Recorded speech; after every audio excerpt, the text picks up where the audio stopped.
ఆసిఫాబాద్ జిల్లా కేంద్రంలోని పెట్రోల్ బంకుల ఎదుట బారులు తీరారు వాహనదారులు. యుద్ధం ఎఫెక్ట్ తో ముడి చమురు ఆగిపోతుందనే ప్రచారంతో క్యూ కడుతున్నారు. అయితే పెట్రోల్ బంకుల్లో పెట్రోల్ లేదని సిబ్బంది చెప్తుండటంతో వాహనదారులు ఇబ్బంది పడుతున్నారు.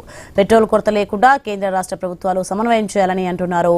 కేంద్రం కొరత లేదని చెప్తున్నా కొట్టొచ్చినట్టు కనబడుతోందని ఆరోపిస్తున్నారు.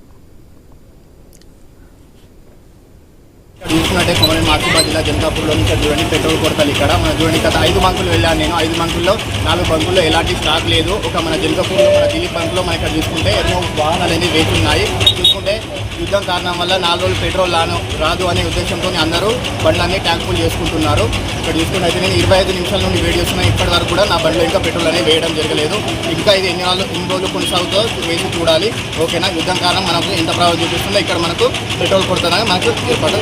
అమెరికా దేశము ఇజ్రాయిల్తో కలిసి ఇరాన్పై దాడులు నిర్వహిస్తూ ఉన్నది. ఈ దాడుల్లో యుద్ధం నిర్వహిస్తుంది. యుద్ధం నేపథ్యంలో ఇండియాలో పెట్రోల్ డీజిల్ కొరత ఏర్పడింది. ప్రజల్లో తీవ్ర భయం నెలకొంది. ఎక్కడ పెట్రోల్ డీజిల్ మనకు దొరకదు అనే ముందస్తుగా పెట్రోల్ బంకులలో ప్రజలు భారతీయ వాహనదారులు ఎక్కువ మంది ఉన్నారు. దాదాపు అరగంట పైన వాహనాలతోటి పెట్రోల్ బంక్ కోసం నిలబడితే పెట్రోల్ దొరకనటువంటి పరిస్థితి ఈరోజు ఆసిఫాబాద్ జిల్లా కేంద్రంలో కనబడుతూ ఉంది.